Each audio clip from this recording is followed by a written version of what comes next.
राधानगर गांव में राजन नाम का एक गरीब मेहनती किसान रहता था। वो अपने खेतों को खुद ही जोता करता क्योंकि उसके पास बैल नहीं थे। उसी गांव में अजीत नाम का एक बैलों का व्यापारी रहता था।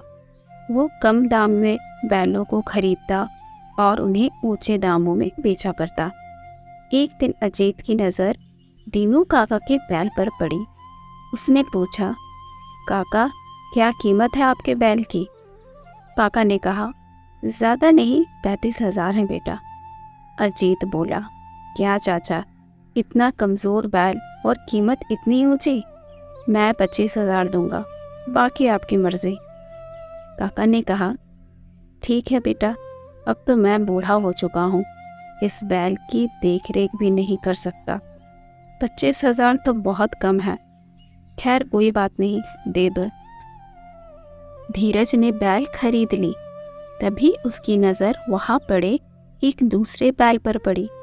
उसने पूछा, काका, ये बैल कितने का है? काका बोले, अरे भाई, ये बैल लेकर तुम क्या करोगे? ये बड़ा आलसी बैल है, सिर्फ खाता और सोता रहता है। अजीत ने कहा, ऐसा कैसे हो सकता है? मैं देखता हूँ ये काम कैसे नहीं करता। ये बताइए, आप इसका कितना दाम देंगे? काका ने 10,000 बताए। अजीत ने किसी तरह वो बैल सिर्फ 5,000 में ही ले लिए। अजीत बैल लेकर बहुत खुश था। अजीत ने कुछ दिनों तक उस आलसी बैल की खूब सेवा की, उसे खिला पिलाकर तंदुरुस्त बनाया। लेकिन जो भी उस आलसी बैल को खरीदता, 1-2 दिनों में ही वापस कर देता। एक खरीदार ने कहा, मुझे मेरे पैसे वापस चाहिए, ये आलसी बैल अपने पास रखो, काम का ना काज का, सौमन अनाज का। अजीत बोला, अरे भाई, आप कोई और बैल देख लीजिए। अजीत उस आलसी बैल को लेकर बहुत परेशान था। इधर राजन अपने खेतों में कड़ी मेहनत किया करता। एक दिन राजन की पत्नी नीरा ने कहा, सुनो जी, आप सारा दिन भूखे खेतों पर काम करते हैं, खाना भी लेकर नहीं जाते, ऐसे में आप कभी बीमार पड़ गए तो?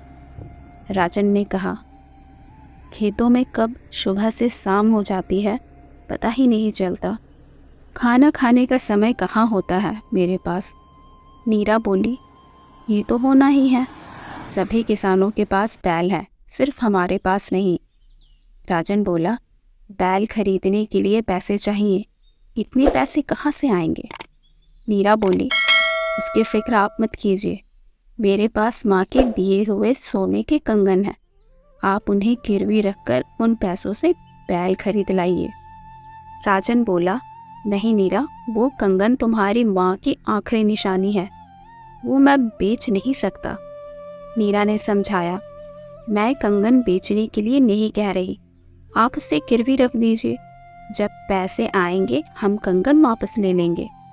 नीरा के बहुत समझाए जाने पर राजन तैयार हो गया और वो कंगन लेकर गांव के साहूकार के पास जाता है। साहूकार ने कहा, देखो राजन, मैं इस कंगन के सिर्फ 10,000 ही दूंगा। राजन ने कहा, ठीक है, दे दीजिए, मैं जल्दी पैसे लौटा दूंगा। राजन पैसे लेकर सीधा मंडी जाता है। अजीत से उसकी काफ़ी अच्छी जान पहचान थी। अजीत ने कहा, कहो राजन, कैसे आना हुआ मंडी में? राजन बोला, अजीत भाई, मुझे बैल खरीदना है, कोई अच्छा सा बैल दिखाओ। अजीत बोला, ये देखो राजन भाई, ये बड़ा फुर्तीला बैल है, पूरे 30,000 का। राजन थोड़ा परेशान हो गया, अरे नहीं भाई, थोड़ा सस्ता और अच्छा बैल दिखाओ, मेरे पास सिर्फ 10,000 हैं। अजीत ने सोचा, क्यों ना मैं इसे आलसी बैल बेच दूं, पैसे भी मिलेंगे और इस बैल से छुटकारा भी। तभी अजीत बोल पड़ा, अरे राजन, मैं ये बैल तुझे 10,000 में दे दूंगा, तुझे चाहिए तो बोल, लेकिन देख, ये थोड़ा आलसी किस्म का है। राजन बोला, आलसी है तो क्या हुआ, देखने में तंदुरुस्त दिखता है और मुझे इससे सिर्फ खेतों में ही तो काम करवाना है। अजीत वो आलसी बैल राजन को 10,000 में बेच देता है। घर में नीरा अपने पति का इंतज़ार कर रही होती है। बैल को देखकर वो बहुत खुश होती है। वो बैल की पूजा करती है। नीरा बोली, अजी इतने कम पैसे में आपको इतना बड़ा बैल कैसे मिल गया? राजन बोला, अजीत ने कहा है बैल थोड़ा आलसी है, खैर देखते हैं ये काम कैसा करता है।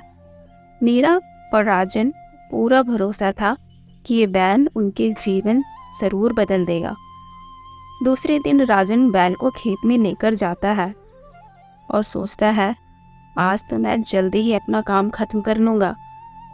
लेकिन राजन की लाख कोशिशों के बाद भी बैल टस से मस नहीं हुआ। सुबह से दोपहर हो गई लेकिन बैल अपनी जगह से हिला तक नहीं। राजन काफ़ी थक चुका था। तभी नीरा खेतों में आती है। राजन ने पूछा, अरे नीरा, तुम यहाँ कैसे आई? नीरा बोली, मैं आपके लिए खाना लेकर आई हूँ और ये देखने के लिए कि हमारा बैल कैसे खेतों में काम करता है। राजन बोला, नीरा ये बैल सच में बहुत आलसी है, हमारे पैसे डूब चुके हैं, ये बैल किसी काम का नहीं और अब मैं बहुत थक चुका हूँ। नीरा बोली, पहले आप खाना खाइए फिर मैं कोई उपाय निकालती हूँ। खाना देखते ही बैल लपक कर टप्पे की तरफ दौड़ा। राजन बोला, सुबह से इसने एक कदम भी आगे नहीं बढ़ाया और अभी खाना देखकर दौड़ा चला आ रहा है। नीरा बोली, मुझे समझ आ गया है कि इस आलसी बैल से कैसे काम लेना है। तभी नीरा ने एक डंडे के सहारे बैल की आंखों के सामने एक रोटी टांग दी। बैल रोटी खाने के लालच में आगे बढ़ता गया और राजन उसे हाँकता गया। डंडा जहाँ घूमता बैल उधर ही मुड़ जाता और इस तरह पूरा खेत जुत गया।